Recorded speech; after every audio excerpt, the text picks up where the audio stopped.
Vous allez bien? Ah oui, ça va. Kelly Blanche est infirmière en pratique avancée. C'est elle qui assure le suivi de ce patient atteint de diabète. Une consultation en lien avec le médecin traitant. Comment vous allez depuis la dernière fois? Quoi? Ça va depuis la dernière fois? Oui, pas de problème. Donc j'ai vu que vous aviez refait la prise de sang de suivi pour le diabète. Des patients atteints de pathologies chroniques stabilisées qu'elle voit tous les 3 mois. Après avoir exercé pendant 13 ans en tant qu'infirmière, elle a suivi une formation supplémentaire de 2 ans pour devenir infirmière en pratique avancée, un nouveau métier avec des compétences élargies. Le poids, c'est stable? Je suis apte à renouveler les médicaments, prescrire examens complémentaires, les orienter vers les spécialistes. Mais qu'en aucun cas je suis médecin et que je ne gérerai pas les pathologies aiguës. Une aide précieuse pour alléger la charge de travail des médecins dans les déserts médicaux, comme en Mayenne, où le nombre de patients par médecin généraliste est de 1350, c'est 37% de plus que la moyenne nationale.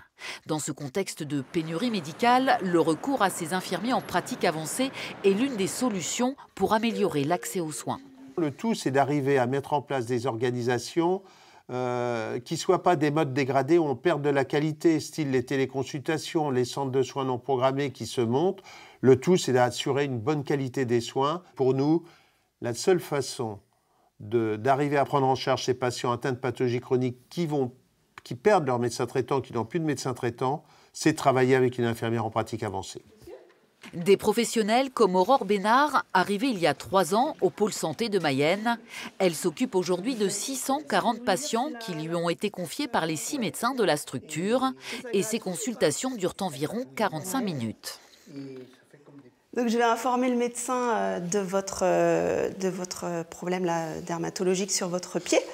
Et puis je vous appelle après, plus tard, pour dire ce qu'il en pense. Okay, d'accord. Au départ, c'est vrai que j'avais une certaine appréhension de la découverte, mais une fois que j'ai découvert et que j'ai vu comment ça se passait, c'est très bien. Elle prend beaucoup plus le temps de discuter avec nous, de voir ce qui se passe.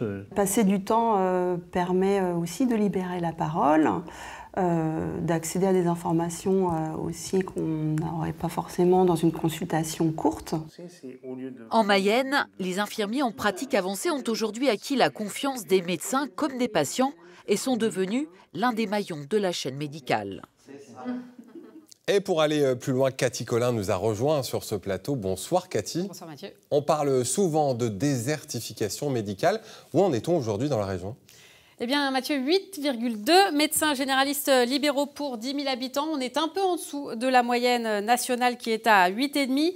En Sarthe, par exemple, ce sont 100 000 personnes qui seraient sans médecin traitant aujourd'hui. C'est l'un de nos départements les plus touchés. Regardez cette carte. La Mayenne également, le sud de la Vendée, le nord de la Loire-Atlantique font partie des zones les plus fragiles, les zones d'intervention prioritaire en rouge selon l'appellation de l'Agence régionale de santé.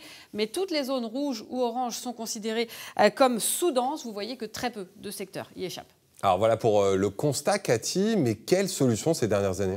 Alors, ce zonage que nous venons de voir, il sert de base notamment à des aides financières, à l'installation ou à la transition. C'est une démarche incitative pour encourager les médecins à s'installer là où il manque, notamment le contrat d'aide à l'installation des médecins, 50 000 € attribués sous condition, notamment une durée d'engagement et l'obligation de ne pas exercer seul. C'est une manière aussi de favoriser les maisons de santé, une occasion de mutualiser les moyens, également d'avoir plus de souplesse dans le planning. C'est demandé aujourd'hui par les médecins. On en compte 120 maisons de santé aujourd'hui en Pays de la Loire contre 80 en 2017. C'est un développement qui est souvent réalisé avec l'aide des collectivités locales. Solution incitative, solution pratique également avec la téléconsultation.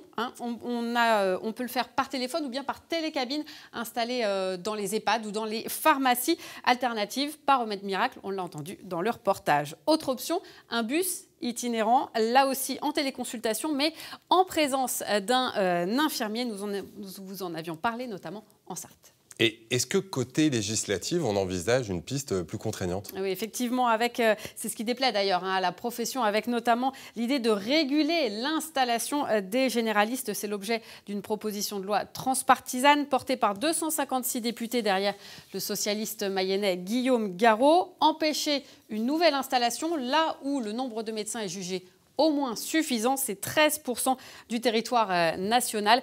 Examen de cette proposition de loi la semaine prochaine à l'Assemblée nationale, ou en tout cas avant l'été.